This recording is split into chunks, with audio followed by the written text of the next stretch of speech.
Hello everyone, welcome to my channel. I hope everyone is having a wonderful day.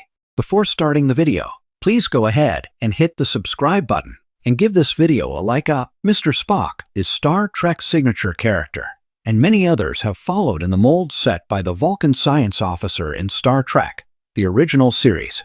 After Nimoy, Zachary Quinto played an alternate reality Spock in J.J. Abrams' Star Trek movies, and Ethan Peck plays the younger Lieutenant Spock in Star Trek: Strange New Worlds.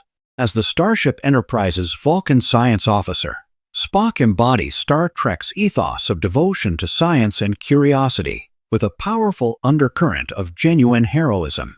Spock was the yin to Captain James T. Kirk's yang, and they saved the galaxy together countless times. Nearly every Star Trek series that followed the original 1960s Star Trek has a character roughly the equivalent of Spock. Star Trek: The Next Generation purposely moved away from a Vulcan main character, but starting with Star Trek Voyager, Vulcans have been a fixture of most Star Trek shows. Here are 11 Star Trek characters who were created to be the next Spock, some more successful in filling that role than others. Zahn was Star Trek's first attempt to literally replace Spock. The full-blooded Vulcan science officer was created for Star Trek Phase 2, the Lost sequel series that was in development in the 1970s before the project shifted to become Star Trek, the motion picture. Leonard Nimoy had a legal conflict with Paramount and was not part of Star Trek Phase 2, which led to the creation of Zahn, who was meant to be a different kind of foil for Admiral James T. Kirk.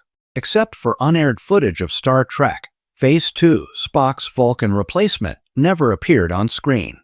Lieutenant Commander Data Brent Spiner was Star Trek The Next Generation's loose stand-in for Spock, although the heroic android evolved into a very different, but no less beloved, character. Data was the operations officer of the USS Enterprise D and saved his crewmates on numerous occasions. Data equaled, and even exceeded, Spock's fierce intelligence, and the android was physically even stronger than the mighty Vulcan. Unlike Spock, who submerged his human emotions and was critical of humanity, Data wanted nothing more than to be human, and he gradually gained emotions before his death and rebirth as a human-like synthetic in Star Trek Picard Season 3. Constable Odo René Auberjonois was Star Trek Deep Space Nine's outsider character among Captain Benjamin Sisko's Avery Brooks' senior staff aboard the space station. A liquid-based changeling, Odo was torn between his loyalty to his friends and his desire to know his own people. A devotee of Earth's detective novels, Odo was DS9's security chief and was suspicious of humanity's faults, much like Spock was. Odo was also a romantic who fell in love with Major Kira Neri's Nana visitor. Star Trek Strange New Worlds has amply explored Lieutenant Spock's romantic side. Star Trek Deep Space Nine had another stand-in for Spock in Lieutenant Jadzia Dax Terry Farrell. As she was originally conceived, Dax was DS9's young, cool, and efficient science officer who also contained the wisdom of 7 past lives thanks to her Trill symbiote. In later seasons of DS9, Jadzia evolved to become a fun-loving free spirit who fell in love and married Lieutenant Commander Worf Michael Dorn. Perhaps not unsurprisingly, Jadzia found Spock attractive when she time-traveled to 2268 and saw the Vulcan in Star Trek Deep Space Nine Season 5's Trials and Tribulations. Star Trek Voyager decided it was time for a Vulcan to become a main character in their Starship-based series, and Lieutenant Tuvok Tim Russ was created. The USS Voyager's security chief, Tuvok was the trusted right hand of Captain Catherine Janeway Kate Mulgrew, who knew just how valuable a Vulcan is on her bridge. As a full Vulcan, Tuvok lacked Spock's duality and inner conflict, but Star Trek Voyager's Vulcan hero never lacked depth or complexity.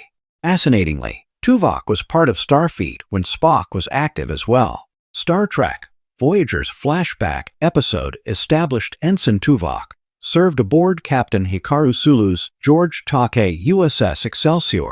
Star Trek Voyager boosted its ratings with the addition of 7 of 9 Jerry Ryan. The former Borg was Voyager's breakout character who achieved mainstream pop culture notoriety in the late 1990s, just as Spock did decades before in the late 1960s. Like Spock, Seven of Nine was an outsider aboard the USS Voyager who had issues with her humanity after spending most of her life as a Borg drone. Seven's relationship with Captain Janeway had echoes of Captain Kirk challenging Spock, but Star Trek, Picard evolved Seven into a very different and better character. Star Trek Enterprise's subcommander T'Pol Jolene Blalock is Star Trek's most blatant attempt to recreate Mr. Spock. Enterprise reckoned T'Pol as the first Vulcan aboard the Starship Enterprise and the originator of the dual role of First Officer and Science Officer a century before Spock. Enterprise also replicated Spock's triumvirate with Captain Kirk and Dr. McCoy with T'Pol, Captain Jonathan Archer Scott Bakula, and Commander Trip Tucker Connor Trinneer. Thanks to Leonard Nimoy fan Jolene Blalock's dedicated performance, T'Pol is the closest replacement for Spock Star Trek has achieved. Star Trek Discovery introduced Saru Doug Jones as Star Trek's first Kelpine. Like Leonard Nimoy, Doug Jones pioneered the Kelpine race through the noble Saru, the first Kelpine in Starfleet, who evolved beyond the limits of his race and helped his people do the same. Rising to become captain of the USS Discovery, Saru embodied Star Trek's finest principles of compassion, curiosity, and coexistence. Echoing Spock's post-Starfleet career, Saru also became a Federation ambassador. Lieutenant Plynn Gabriel Ruiz of Star Trek Lower Decks has echoes of T'Pol from Star Trek Enterprise, but she also exhibits the Spock-like traits of being an outsider surrounded by the flaws of humans. And, like Spock, Plynn found genuine friendship and acceptance aboard the USS Cerritos. Spock rejected the Vulcan Science Academy to join Starfleet, while Plynn was rejected by her own people and forced to take refuge as a member of Starfleet. Yet Plynn thrives as a Starfleet officer, and she takes pride as much as her suppression of her emotions will allow in being Vulcan as a mother fur. Star Trek Picard Season 3 created a brand new Vulcan, Lieutenant Tavine Stephanie Tchaikovsky, aboard the USS Titan A. Star Trek's latest Vulcan science officer, Tavine was a member of the Titan's bridge crew. Tavine was bald because she was also a Vulcan-Deltan hybrid. Tragically, Tavine was murdered by Captain Vadic Amanda Plummer, who disintegrated the Vulcan when the changeling attempted to hijack the Titan. Tavine's sudden death meant she missed out on becoming the newest Vulcan science officer of the USS Enterprise G when it launched under Captain 7 of 9 Jerry Ryan at the end of Star Trek Picard. Los Angeles is never short on drama, deception, or desire, but the bold and the beautiful is about to turn up the emotional temperature once again.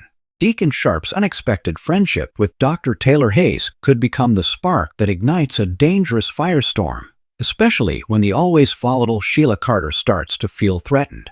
What begins as a well-meaning connection might soon evolve into a twisted love triangle, one that could push Sheila beyond her already fragile limits. Deacon Sharp has spent years clawing his way back from the darkness.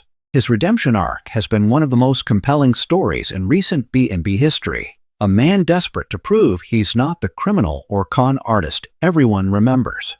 Opening Il Giardino, staying sober, and even helping Hope find some peace have shown that Deacon is serious about change. But one ghost from his past refuses to let him rest: Sheila Carter. After everything that happened, the lies, the near-death experiences, the shooting, Deacon has struggled with conflicting emotions. He once loved Sheila, or at least believed he could, but her unhinged nature and obsession with control have always led to destruction. So when Taylor Hayes, the town's resident psychiatrist and moral compass, starts frequenting Il Giardino, it's no wonder Deacon finds comfort in her company. Taylor listens without judgment. She sees the good trying to emerge in him. For a man who's been branded an outcast most of his life, that kind of understanding is rare and intoxicating. Taylor's gentle guidance. Dr. Taylor Hayes has had her share of heartbreak and chaos. From Ridge's never-ending tug-of-war between her and Brooke to her own lapses in judgment, Taylor has learned to walk carefully between compassion and caution. But even she can't deny the intrigue that Deacon presents. Beneath his rough exterior lies a man yearning for acceptance, and that tugs at Taylor's nurturing instincts. Their friendship begins innocently: shared coffee, deep conversations about forgiveness, and quiet laughter over their mutual missteps in love. Yet as the weeks go by, The chemistry becomes undeniable. There's an energy between them neither expected. Taylor is drawn to Deacon's honesty and self-awareness, qualities Ridge often lacked. Deacon, in turn, feels seen by Taylor in a way that no one, not even Brooke or Sheila, ever managed. But in Los Angeles, nothing remains innocent for long. Sheila sees red. Sheila Carter doesn't do sharing. The moment she senses that Deacon's attention is drifting, her jealousy begins to boil. At first, she tries to play it cool, visiting Il Giardino under the pretense of grabbing lunch or checking in on him as an old friend. But Sheila's eyes always wander toward Taylor when she enters the restaurant, her smile tight, her tone brittle. To Sheila, Taylor isn't just another woman. She's the embodiment of everything Sheila can't be. Taylor is respected, loved, and trusted by the Forrester family. She's a mother, a doctor, and a woman with a clear moral compass. For Sheila, who's spent her entire life living in the shadows of her own mistakes, Taylor represents both envy and threat. And when she realizes that Deacon has started confiding in Taylor about his struggles, his regrets, and even his complicated feelings for Sheila, that's the breaking point. Sheila doesn't just want Deacon. She needs him. He's been her anchor, her only ally in a world that sees her as a monster. The idea that Taylor could replace her in Deacon's heart sends Sheila spiraling into dangerous territory. Thanks for watching this video. Please subscribe to our YouTube channel and stay with us.